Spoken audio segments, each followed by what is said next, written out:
Selamat sore teman-teman. Selamat berjumpa lagi dalam program Public Speaking Coaching melalui channel YouTube Cak Motivator.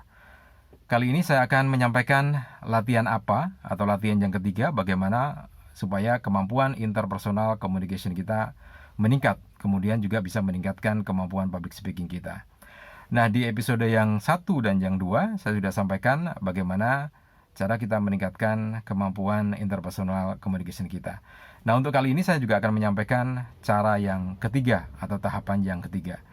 Tapi sebelumnya saya akan bercerita sedikit tentang peristiwa beberapa tahun yang lalu ketika saya melatih teman-teman Diploma 3 untuk mata kuliah Public Speaking. Waktu itu saya sampaikan pada mereka, saya tanyakan pada mereka, apa menurut pendapat mereka tentang Public Speaking. Nah, di antara mereka ada yang menjawab public speaking adalah MC, presenter, moderator, penyiar televisi, penyiar radio.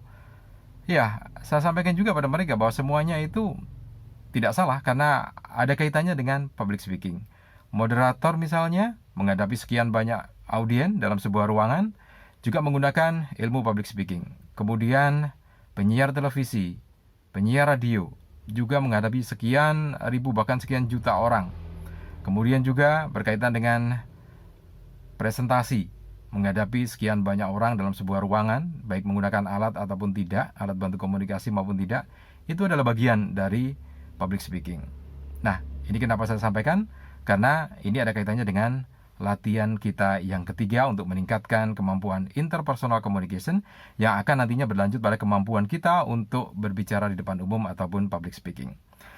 Baik teman-teman, sebelum saya lanjutkan, jangan lupa di bawah video ini ada tombol subscribe. Anda tekan tombol subscribe dan jangan lupa nyalakan lonceng notifikasinya supaya Anda setiap saat mendapatkan informasi, perkembangan ataupun update terbaru dari video-video channel Cak Motivator.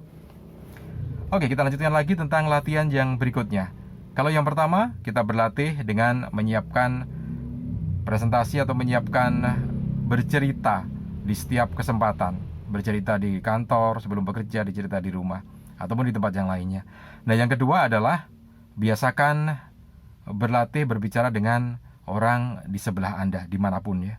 Kemudian yang ketiga sekarang ini adalah ambil setiap kesempatan Anda ketika Anda diminta untuk berbicara di depan umum. Gampangnya begini, mengambil setiap kesempatan untuk berbicara di depan umum.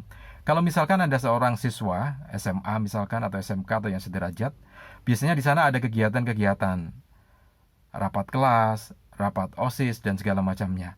Nah, ketika Anda diberi kesempatan untuk berbicara, cepat ambil dan Anda harus berbicara. Ambil kesempatan itu, jangan dilewatkan. Misalkan kalau Anda anggota OSIS, rapat OSIS, maka sempatkan diri untuk berbicara. Kemudian kalau Anda seorang mahasiswa, di sana biasanya ada seminar, ada workshop, ada pelatihan. Anda sempatkan juga untuk berbicara di forum itu. Bahkan kalau Anda ditunjuk panitia atau sebagai panitia, kemudian Anda diberi kesempatan untuk jadi MC, jadi moderator, jadi presenter awal, lakukan sebaik mungkin. Ambil kesempatan itu, jangan ditolak. Sekali lagi jangan ditolak. Ambil kesempatan itu untuk digunakan berbicara. Bahkan sampai seorang karyawan pun mesti ada kesempatan untuk berbicara di sana. Ada rapat, ada briefing, ada rapat kantor, ataupun briefing di salah satu grup divisi Anda, maka ambil kesempatan untuk berbicara, jangan dilewatkan. Jadi semuanya ambil kesempatan untuk berbicara, terus diambil. Nah, kalau misalkan tidak ada kesempatan untuk berbicara, maka Anda siapkan sebuah pertanyaan, karena sebuah pertanyaan itu akan melatih Anda untuk berbicara. Jadi pertanyaan jangan terlalu panjang, simpel saja langsung to the point, supaya tidak berputar-putar. Karena berputar-putar dan berlama-lama itu bukan satu hal yang efektif untuk sebuah komunikasi ya. Simpel saja apa yang Anda tanyakan, tapi Anda harus berbicara. Nah, itu satu hal.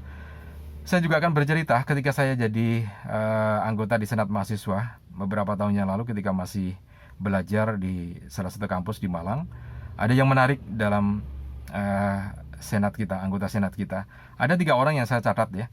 Jadi setiap kali ada rapat kepanitiaan ataupun rapat rutin, 3 orang ini pasti berbicara. Dan sebenarnya cara bicaranya juga tidak mengenakkan telinga saya, tetapi itu sebuah proses gitu ya. Jadi misalkan salah satu teman saya kalau berbicara mesti mempertanyakan terus sebuah kebijakan yang sudah diambil. Misalkan kalau kita sudah positifkan bahwa kita akan minta donatur ke perusahaan A, perusahaan B, semuanya sudah sepakat, tiba-tiba dia berbicara di paling belakang dan mengatakan apakah sudah benar-benar dipertimbangkan bahwa nanti kita akan dapat dana dari sana. Apakah sudah benar-benar itu sebuah langkah yang memang nanti akan baik untuk acara ini. Mesti seperti itu. Jadi mempertanyakan lagi sebuah kebijakan yang sudah diambil, sehingga hampir semua teman-teman jengkel dengan dia. Tetapi ya itu, dia terus lakukan itu dan terus dilakukan, dan modelnya seperti itu terus, mulai dari awal masuk ke anggotaan Senat sampai berakhirnya ke anggotaan Senat. Nah, tapi dari situ dia kemudian banyak belajar berbicara ya, dan akhirnya menjadi co-asisten dosen di perguruan tinggi kita, dan akhirnya sekarang jadi dosen di sana. Nah, itu yang pertama. Yang kedua juga ada, kalau bertanya mesti kadang-kadang tidak fokus, tetapi terus berbicara. Ketika ada kesempatan untuk berbicara, dia ambil dan berbicara. Bahkan kadang-kadang hal yang konyol pun terlontar di situ. Dan itu diambil terus seperti itu. Dan akhirnya setelah selesai studi di Malang, dia cocok juga berbicara di depan umum, karena dia kemudian jadi guru di salah satu SMK di tempat tinggalnya dia. Nah, ada lagi satu orang yang setiap kali kesempatan dia akan berbicara. Mungkin ada di antara Anda yang mengingat Bapak Menteri Penerangan dulu ya, Pak Harmoko. Jadi gaya bicaranya persis Pak Harmoko, tegas gitu ya, artikulasinya juga jelas, intonasinya juga tepat gitu ya. Berbicara seperti itu, dan mesti berbicara dia, tidak akan tidak berbicara, mesti berbicara ketika rapat. Nah, tapi akhirnya ketika selesai studi dia pun jadi dosen, dan jadi dosen yang bagus juga di sana, di tempat tinggal kita, di tempat tempat kita belajar di kampus kita. Seperti itu. Jadi Anda juga harus seperti itu. Apapun posisi Anda saat ini, ambil kesempatan dan belajar, ambil kesempatan dan berbicara. Terus lakukan, terus dan lakukan. Dan insya Allah nanti Anda akan jadi seorang public speaker yang handal. Itu tips yang ketiga atau latihan yang ketiga. Semoga latihan pertama, latihan kedua, dan latihan ketiga bisa Anda lakukan, dan semoga kemampuan public speaking Anda juga akan menjadi lebih hebat lagi. Sukses dan berkah untuk Anda.